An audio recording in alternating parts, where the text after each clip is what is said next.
Praise the Lord. तुम्हा सर्वांना ख्रिस्तामध्ये प्रेमपूर्वक सलाम.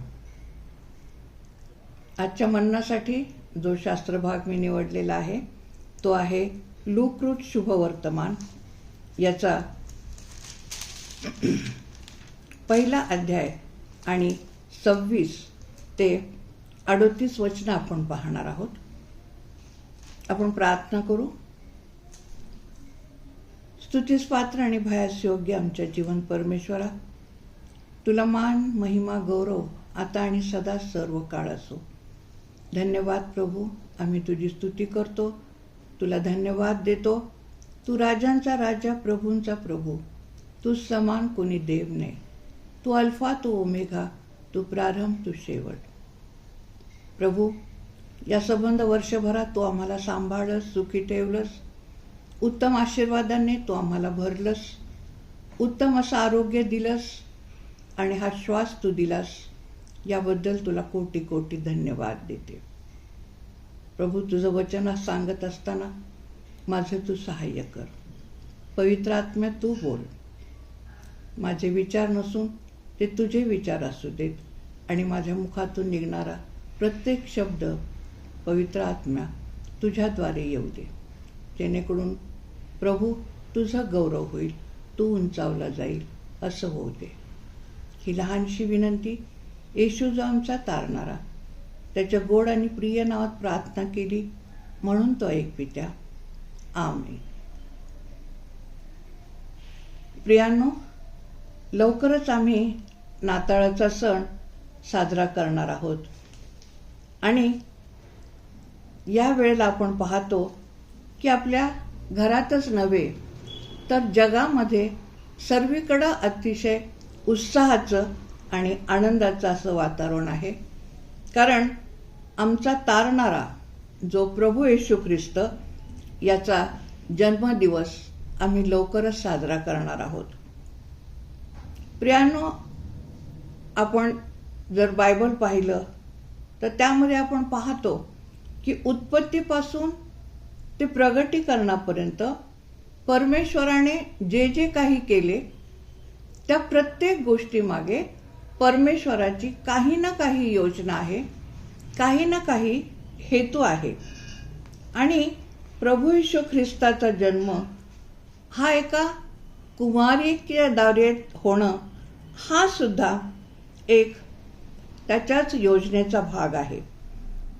त्याच्या मागं त्याची एक विशिष्ट योजना आहे आणि म्हणून आपण त्याची जी काही योजना आहे किंवा येशू ख्रिस्ताच्या जन्मामागे परमेश्वराचा काय हेतू आहे हे आपण अगोदर पाहूया. पहिलं कारण म्हणजे येशू ख्रिस्त हा मानव जातीचे तारण करण्यासाठी या जगामध्ये आला आणि ते तारण त्याने केलंच. दुसरं कारण म्हणजे अदृश्य परमेश्वराला प्रगट करणे हा त्यामागं परमेश्वराचा मुख्य हेतू होता. योहान 1:18 मध्ये आपण पाहतो की देवाला कोणी कधी पाहिले नाही, जो एकुलता एक पुत्र पित्याच्या उराशी असतो त्याने त्याला प्रगट केले. येशू ख्रिस्ताने मानव रूप धारण केल्यामुळं परमेश्वराची अगाध प्रीती आम्हाला कळाली. तो किती चांगला आहे याचा अनुभव आम्ही प्रत्येक क्षणी घेत असतो.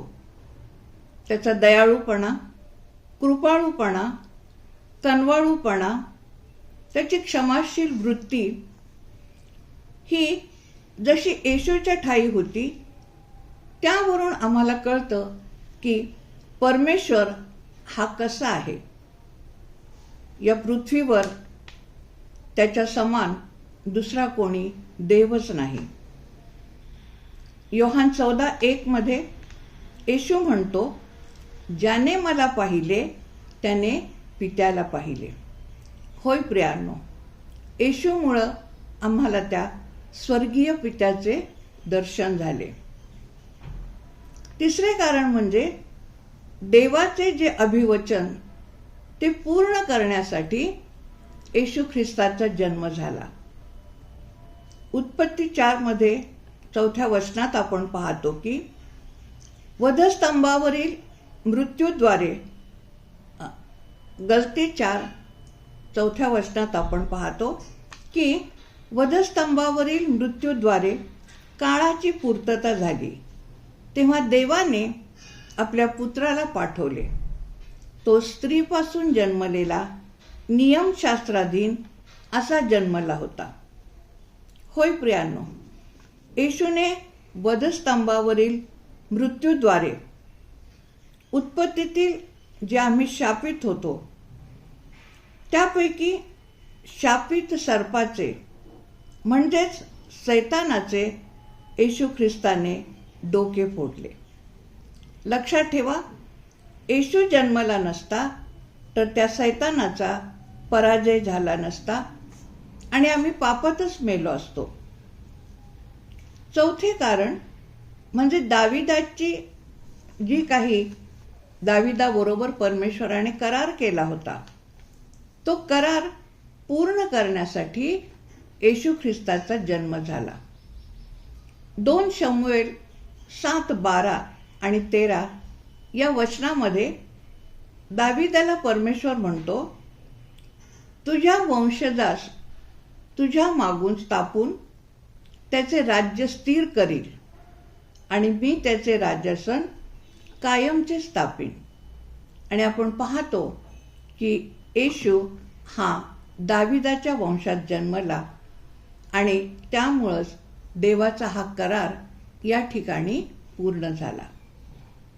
आणखीन एक कारण म्हणजे आपण पाहतो की जुन्या करारामध्ये इस्रायल लोक पापांची क्षमा मिळावी यासाठी यज्ञ पशु अर्पण करत असे. वेदीवर जाऊन याजकाजवळ ते या यज्ञ पशूचा बळी देत असे आणि त्याचं रक्त त्या ठिकाणी त्यांना अर्पण करावे लागे. पण येशू ख्रिस्ताच्या जन्माने त्याने स्वतःला आपल्या पापांची क्षमा मिळावी म्हणून, आम्हाला तारण मिळावे म्हणून स्वतःला त्या क्रूस खांबावर त्याने आपला त्या ठिकाणी बळी दिलेला आहे आणि आपले निष्कलंक बहुमूल्य असे रक्त प्रभू येशू ख्रिस्ताने आपल्यासाठी त्या वधस्तंभावर सांडलेले आहे. जर असे घडले नसते तर प्रियांनो, आज आम्ही पापातच जन्मलो असतो आणि पापातच मरण पावलं असतो. 6वे कारण म्हणजे एदेन बागेतील आज्ञाभंगामुळं आम्ही परमेश्वरापासून दुरावले गेलो होतो. परंतु प्रभू येशू ख्रिस्त जन्मास आला आणि त्याने परमेश्वराजवळ आमच्यासाठी मध्यस्थी केलेली आहे आणि आम्हाला त्याने त्या स्वर्गीय पित्याला आप्पा, बाप्पा असं म्हणण्याचा अधिकार दिलेला आहे. तसंच त्याचे पुत्र आणि कन्याचा अधिकार त्याने आम्हाला दिलेला आहे. खरंच प्रियांनो, आमचा तो स्वर्गीय पिता जो आकाश आणि पृथ्वीचा निर्माण करता, त्याची दया सनातन आहे. प्रियांनो, लक्षात ठेवा, येशू हा अनादिकालपासून होता. तो अल्फा व ओमेगा आहे, म्हणजेच तो प्रारंभ व शेवट, जो काल होता, आज आहे व युगानुयुग असणारा असा आमचा जिवंत परमेश्वर आहे. योहान 3:16 मध्ये आपण पाहतो की त्याने आमच्यावर एवढी प्रीती केली की त्याने आपला एकुलता एक पुत्र दिला, यासाठी की जो कोणी त्याचवर विश्वास ठेवितो त्याचा नाश होऊ नये, तर त्याला सार्वकालिक जीवन प्राप्त व्हावे. प्रियांनो, लूक याचा 1 अध्याय 26 ते 38 हे वचन जर आपण पाहिले तर त्या ठिकाणी प्रभू येशू ख्रिस्ताच्या जन्माच्या वेळी देवदूतांनी मरियेला जे दर्शन दिलं त्याचा उल्लेख केलेला आहे. परमेश्वराने गॅब्रिएल दूताला कुमारी मरियेकडे पाठवून तिला संदेश दिला, हे कृपा पावलेले कल्याण, प्रभू तुझबरोबर असो, स्त्रियांमध्ये तू धन्य आहेस. देवाची कृपा तुझवर झाली आहे. पहा, तू गरोदर होशील व पुत्र प्रसवशील. त्याचे नाव येशू ठेव.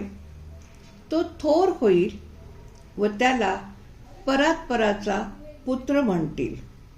आणि प्रभुदेव त्याला त्याचा बाप दावीद याचे राजासन देईल. तो याकोबाच्या घराण्यावर युगानुयुग राज्य करील. त्याच्या राज्याचा अंत होणार नाही. मरियेने देवदूताला म्हटले, हे कसे होईल, कारण मला पुरुष ठाऊक नाही. देवदूताने उत्तर दिले, पवित्र आत्मा तुझवर येईल आणि परात्पराची शक्ती तुझवर छाया करेल. याकरिता जो जन्मेल त्याला पवित्र देवाचा पुत्र असे म्हणतील. आणि पुढं 38व्या वचनात आपण पाहतो की ती देवदूताला म्हणते, पहा, मी प्रभूची दासी, मला तुझ्या वचनाप्रमाणे हो. प्रियांनो, या वचनात आपण पाहतो की देवदूत मरियेला कृपा पावलेली व स्त्रियांमध्ये तू धन्य असणारी असे म्हटले आहे. केवढा मोठा मान या ठिकाणी परमेश्वराने या कुमारिकेला दिलेला आहे. त्या काळामध्ये नाझरेतमध्ये किंवा इतरत्र अनेक कुमारिका असतील. मग परमेश्वराने इतर सर्व कुमारिका सोडून मरियेचीच निवड का केली असेल? तिच्यावर कृपा का झाली असेल? आणि तिलाच स्त्रियांमध्ये परमेश्वराने धन्य का म्हटले असेल? बायबल आम्हाला सांगते, जे लोक परमेश्वराच्या सानिध्यामध्ये सतत राहतात, त्याच्या शास्त्राचे अहोरात्र मनन करतात, ज्यांच्या ठाई प्रीती, आनंद, शांती, सहनशीलता, ममता, चांगुलपणा, विश्वासूपणा, सौम्यता या गोष्टी आहेत, आणि जे परमेश्वराच्या भयामध्ये राहून त्याच्या आज्ञा पाळतात, त्याच्या इच्छेप्रमाणे वागतात, परमेश्वराला असे लोक अत्यंत प्रिय असतात. त्यांच्यावर त्याची कृपा होते आणि त्यांचे तो कल्याण करतो. आणि आपण पाहतो की मरिया ही सुद्धा एक धार्मिक स्त्री होती.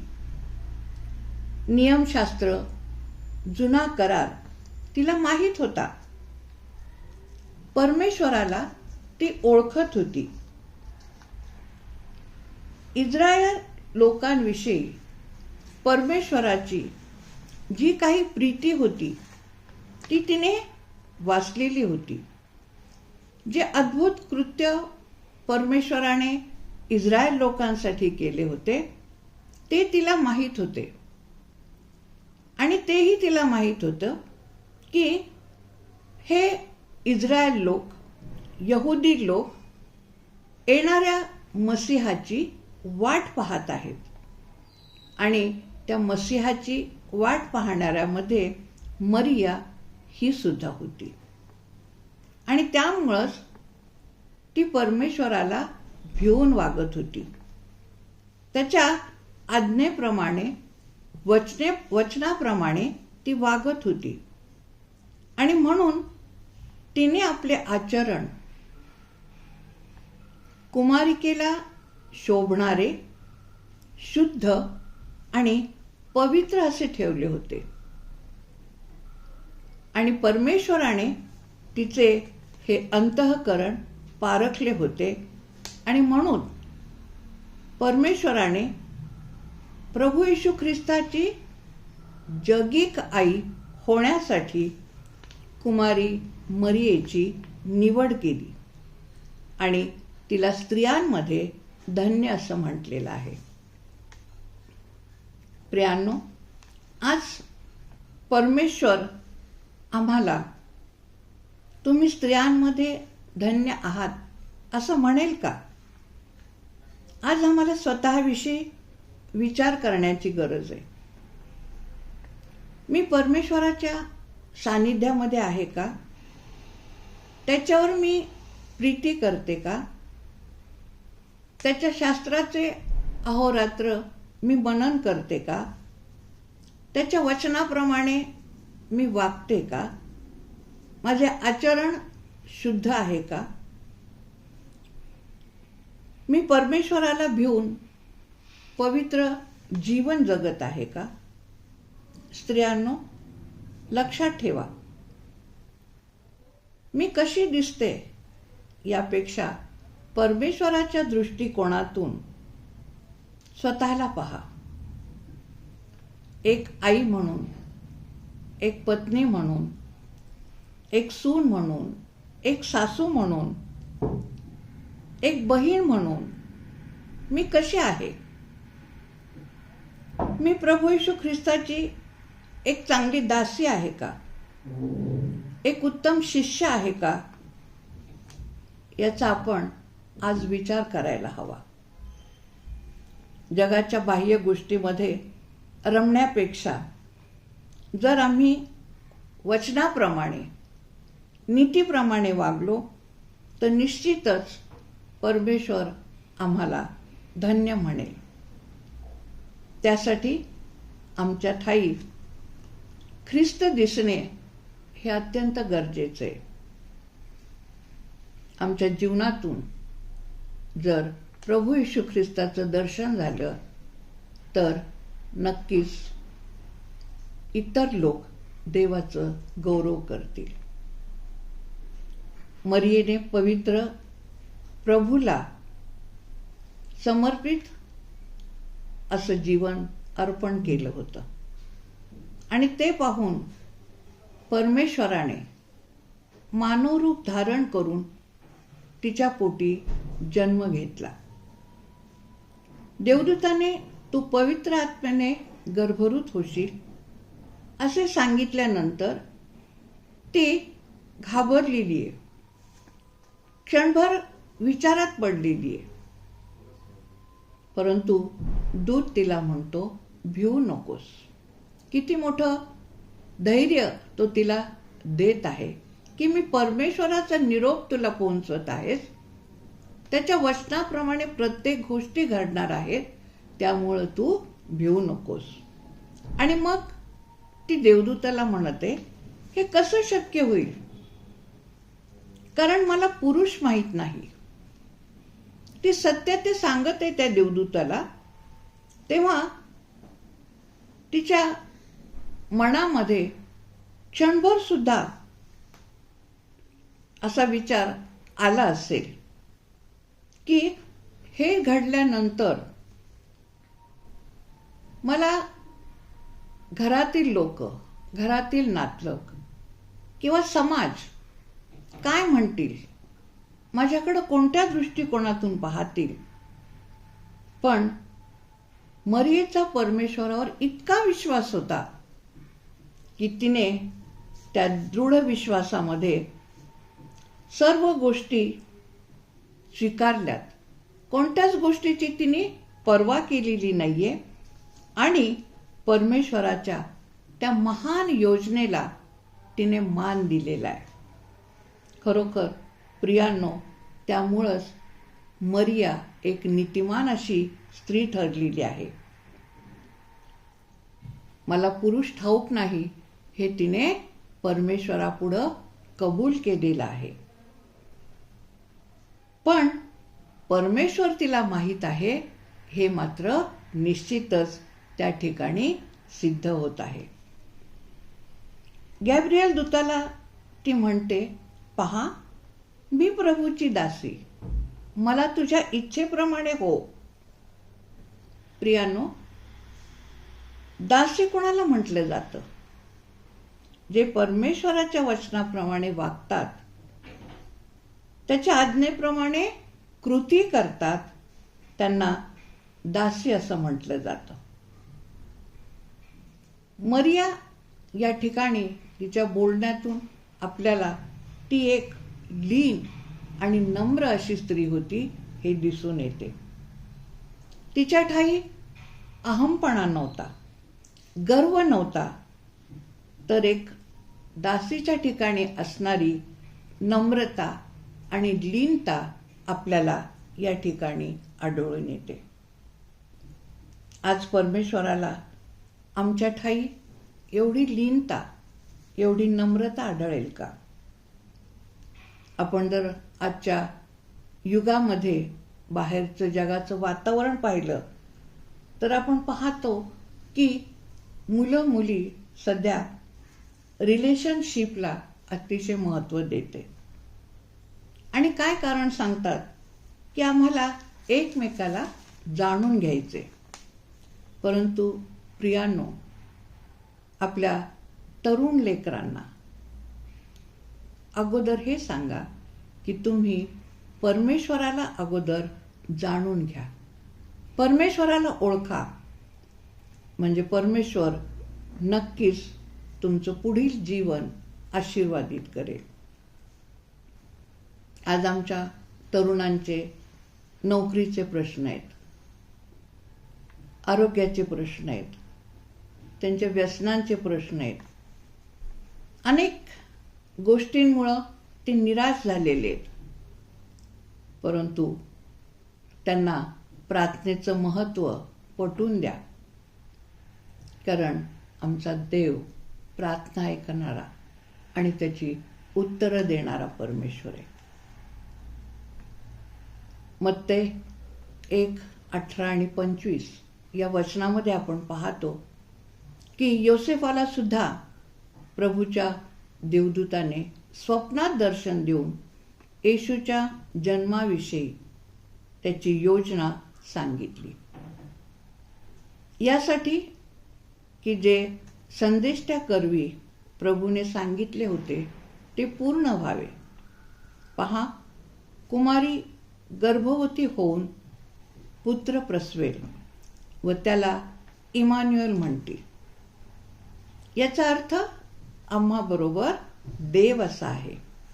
आणि योसेफाने सुद्धा ते दर्शन स्वीकारले. त्याने आपल्या गर्भवती मरियेचा स्वीकार केलेला आहे आणि परमेश्वराच्या त्या महान योजनेला त्याने सुद्धा मान दिलेला आहे. योसेफ हा दाविदाच्या कुळातला एक धार्मिक पुरुष होता. त्यामुळं संदेष्टांकरवी जी भविष्यवाणी झाली होती ती सुद्धा या ठिकाणी पूर्ण झालेली आहे. लक्षात ठेवा प्रियांनो, परमेश्वराची कोणतीच योजना निरर्थक जात नाही. आदमापासून त्याची इच्छा होती परमेश्वराची की त्याने मानवाच्या सानिध्यामध्ये राहावे. परंतु पापामुळं मानव परमेश्वराला दुरावला गेला, त्याच्या सानिध्यापासून तो दूर गेला. पण परमेश्वराने पुन्हा एकदा इमॅन्युएलला आमच्या सानिध्यामध्ये राहण्यासाठी पाठवलेले आहे. मत्ते 28 आणि 19 मध्ये तोच इमॅन्युएल आम्हाला आज्ञा देतो की तुम्ही जाऊन सर्व राष्ट्रातील लोकांस शिष्य करा, त्यास पित्याच्या, पुत्राच्या व पवित्र आत्म्याच्या नावाने बाप्तिस्मा द्या.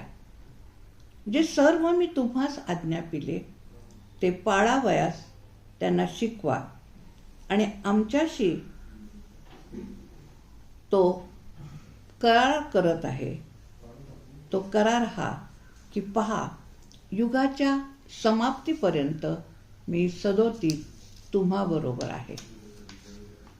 या नवीन वर्षामध्ये प्रियांनो, परमेश्वराने जे जे काही आम्हाला आज्ञा दिली आहे ते करण्याचा आम्ही प्रयत्न करू. परमेश्वराने आम्हाला सुद्धा आमच्या आईच्या उदरातून गर्भधारण केल्यानंतर निवडलेले आहे. त्यामागे त्या परमेश्वराची काहीतरी योजना होती आणि ही योजना जाणून घेणं हे आमच्यासाठी फार महत्त्वाचं आहे. कारण परमेश्वराची आमच्या बाबतीत असणारी योजना ही आमच्या हिताची असते. मग ती आमची नोकरी असो, आमच्या मुलांचे विवाह, त्यांची नोकरी किंवा इतर कोणतीही गोष्ट करण्यापेक्षा प्रियांनो, अगोदर प्रभूजवळ जा. प्रभूला विचारा, प्रत्येक गोष्टीमध्ये प्रभू तुझी इच्छा काय आहे, आणि त्याप्रमाणे वागण्याचा प्रयत्न करा. परमेश्वर नक्कीच आपल्याला मार्गदर्शन करेल. प्रियांनो, योसेफ मरियेला बेथलेहेममध्ये राहण्यासाठी कुठंच जागा मिळाली नाही, पण एका गोठ्याच्या मालकाने आपल्या गोठ्यामध्ये त्यांना उतरण्यासाठी जागा दिली. आणि प्रभूचं वचन आम्हाला सांगतं की जे प्रभूच्या नावाने इतरांची मदत करतात ते निश्चितच आपलं प्रतिफळ प्राप्त करतात. आणि हा गोठ्याचा मालक निश्चितच त्याला त्याचं प्रतिफळ मिळालेलं असेल. आज प्रभू येशू ख्रिस्त आमच्याही हृदयामध्ये जागा शोधत आहे. प्रगटीकरण 3:20 प्रमाणे तो आमच्या हृदयाचं दार ठोकत आहे आणि म्हणत आहे, पहा, मी दाराजवळ उभा आहे व ठोकीत आहे. जर कोणी माझी वाणी ऐकून दार उघडील तर मी त्याच्याजवळ आत जाईल व त्याच्याबरोबर जेवील आणि ते मजबरोबर जेवतील. प्रियांनो, आज नाताळाचा आनंद साजरा करत असताना प्रथम आपण प्रभू येशू ख्रिस्ताची वाणी ऐकून त्याला आपल्या अंतःकरणामध्ये स्थान देऊया आणि तारण साधून घेऊया. कारण आम्हाला तारण्यासाठी तो स्वर्ग सुख सोडून या भूतलावर आला, आमच्यासाठी दीन झाला आणि त्याने एका गाईच्या गोठ्यात आमच्यासाठी जन्म घेतला. मागी लोक जे खगोलशास्त्रज्ञ होते त्यांनी आपल्या अभ्यासानुसार ताऱ्याच्या मार्गदर्शनाखाली प्रभू येशू ख्रिस्ताचा शोध घेतला आणि बहुमूल्य नजराने त्याला अर्पण केली. आज आम्ही कोणतं अर्पण घेऊन त्याच्या भेटीला जाणार आहोत? मेंढपाळ देवदूताच्या तेजाने प्रकाशले. त्यांनी तारणाऱ्याची सुवार्ता ऐकली, जाऊन त्याचे दर्शन घेतले आणि देवाचे गौरव करत ही आनंदाची सुवार्ता त्यांनी इतरांना सांगितली. येशू ख्रिस्ताच्या जन्माद्वारे प्रत्येक भविष्यवाणी पूर्ण झाली. त्याच्या शिकवणीतून, त्याच्या कार्यातून, त्याच्या सेवेतून आम्हाला परमेश्वराचे स्वरूप कळाले. तो किती चांगला आहे याचा अनुभव आम्ही घेतला. तो स्वर्गीय परमेश्वर जो आमच्यावर अगाध प्रीती करतो, आम्हावर कृपा करतो, आम्हाला आरोग्य देतो, आम्हाला शांती देतो, प्रत्येक गोष्टींचा तो पुरवठा करतो.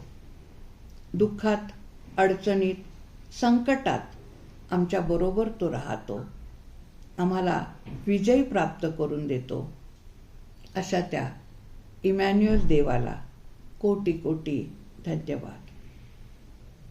प्रियांनो, येशू ख्रिस्ताच्या जन्माची सुवार्ता सांगताना देवदूतांनी प्रथम मरियेला दर्शन दिले आणि त्याच्या पुनरुत्थानाची सुवार्ता सांगताना त्याने प्रथम एका स्त्रीला म्हणजेच मरिया मग्दलीला दर्शन दिलेले आहे.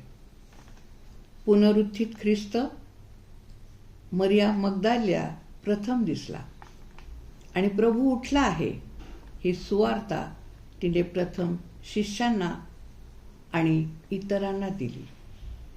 ही तीच मरिया मग्दलिया जिच्यातून प्रभू येशू ख्रिस्ताने 7 अशुद्ध आत्मे काढले होते आणि त्यानंतर तिने आपले संपूर्ण जीवन प्रभू येशू ख्रिस्ताला समर्पित केले. ती त्याची एक उत्तम शिष्या बनली. त्याच्या सेवेत ती कायम त्याच्याबरोबर प्रामाणिकपणे उभी राहिली.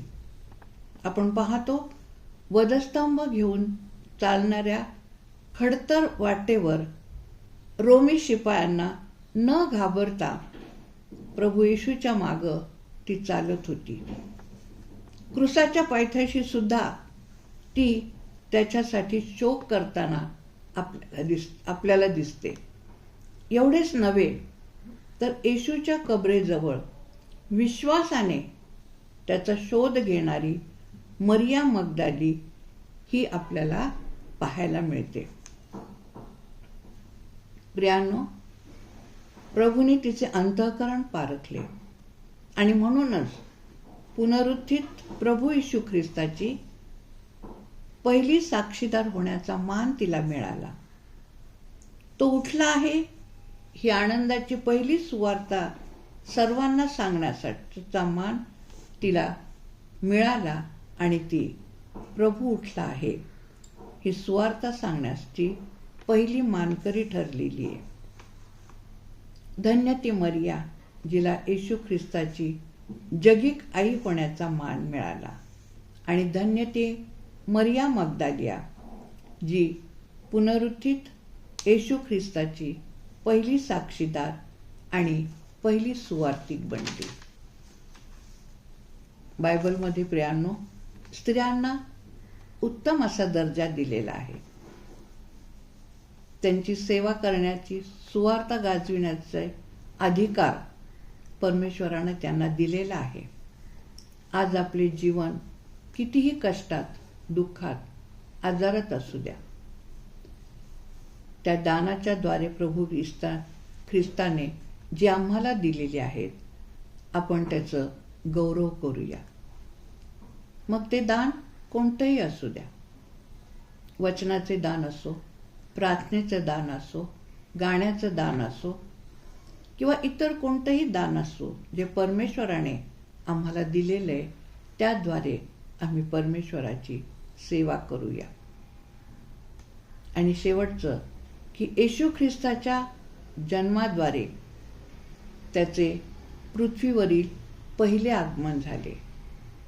लवकरच त्याचे दुसरे आगमन होणार आहे आणि यावेळी तो त्याच्या मंडळीला, वधूला त्याच्याबरोबर घेऊन जाण्यासाठी येणार आहे.